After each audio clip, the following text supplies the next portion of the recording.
Values कंसात जीवन मूल्ये आणि व्हॅल्युएबल कंसात मौल्यवान वस्तू या दोन्हीमधील फरक समजून घेतला पाहिजे. भौतिक घटकांना जीवन मूल्यांशी जोडल्यास जीवन उजळून जाईल, कारण हजारो मौल्यवान वस्तू साकारण्याची शक्ती जीवन मूल्यांमध्ये असते. जीवनात मौल्यवान वस्तू गोळा करू नका असे मला सांगायचे नाही, परंतु अशा वस्तू जीवन मूल्यांशी तडजोड करून जमवलेल्या नसाव्यात. परिच्छेद. तुमची प्रतिभा, चेहरा मोहरा ही ईश्वराची देणगी आहे. त्याबाबत अहंकार बाळगत असाल आणि त्यास मूल्ये जोडलेली नसल्यास कोणतीही मौल्यवान गोष्ट तुमच्याजवळ जास्त काळ टिकणार नाही. ॲटिट्यूड व इगो याबाबत सतर्क न राहिल्यास समाज किंवा जवळचे लोक तुम्हाला विसरून जातील. तसा दिवस फार दूर नसेल. पैशांच्या जोरावर चांगली वस्तू खरेदी करता येऊ शकते, परंतु अशा वस्तूला घरात रूपांतरित करण्याची क्षमता पैशात नाही. पैशांच्या साह्याने चांगले अंथरूण खरेदी करता येते, मात्र चांगली झोप पैशांमुळे येऊ शकत नाही. पैशांनी चांगला हेल्थकेअर प्लॅन तयार करता येऊ शकतो, परंतु चांगली प्रकृती मिळू शकत नाही.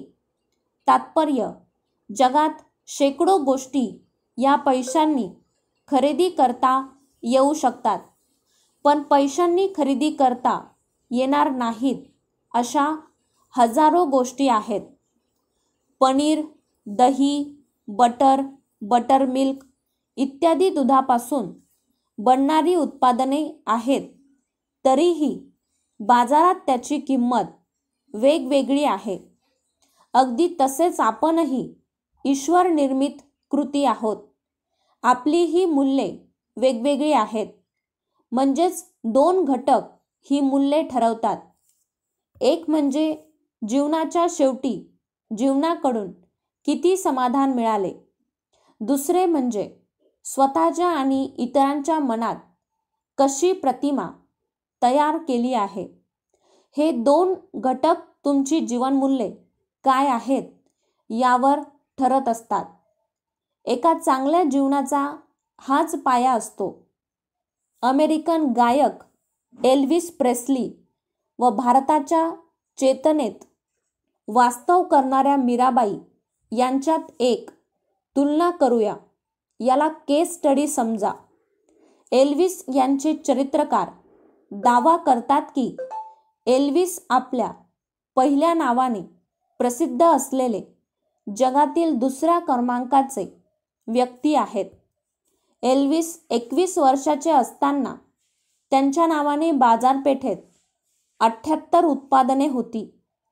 त्यांच्याकडे 500 दशलक्ष डॉलर्सची संपत्ती होती. आता मीराबाई त्यांना एक वेळच्या जेवणासाठी देखील मंदिरात प्रतीक्षा करावी लागत होती. त्यांच्याकडे काहीही भौतिक संपत्ती नव्हती. मग दोघांमध्ये तुलनेचे औचित्य काय, असा प्रश्न तुमच्या मनात येऊ शकतो.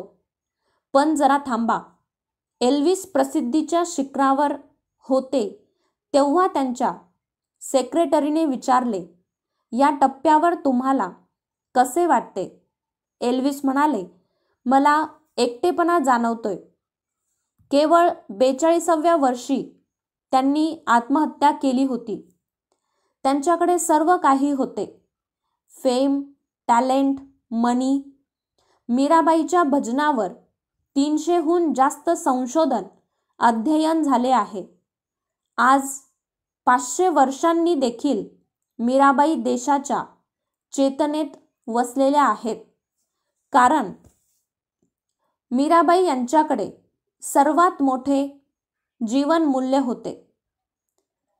पायोजी मैंने राम रतन धन पायो ही शक्ती व्हॅल्युएबल्सपेक्षाही जास्त व्हॅल्यूची आहे.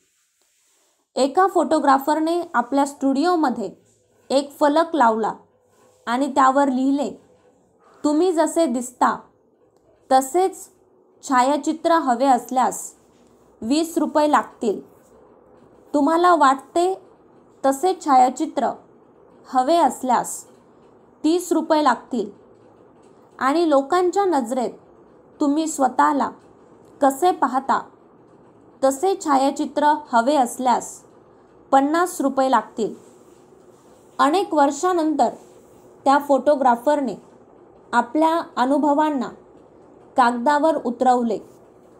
ते म्हणाले, स्टुडिओमध्ये येणाऱ्या 90% लोकांनी 50 रुपये देऊन तसे छायाचित्र काढून घेतले. तुम्ही टी-शर्ट पॅन्ट खरेदी करण्यासाठी जाता तेव्हा त्यास हाती घेतल्यावर मनात सगळ्यात आधी कोणता विचार येतो?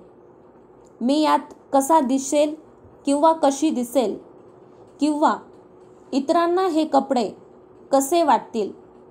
यात पहिला विचार व्हॅल्यू आहे, दुसरा विचार व्हॅल्युएबल आहे. म्हणून स्वतःला विचारा, आपण रिअल लाईफ जगतोय की रील लाईफ? फुल स्टॉप.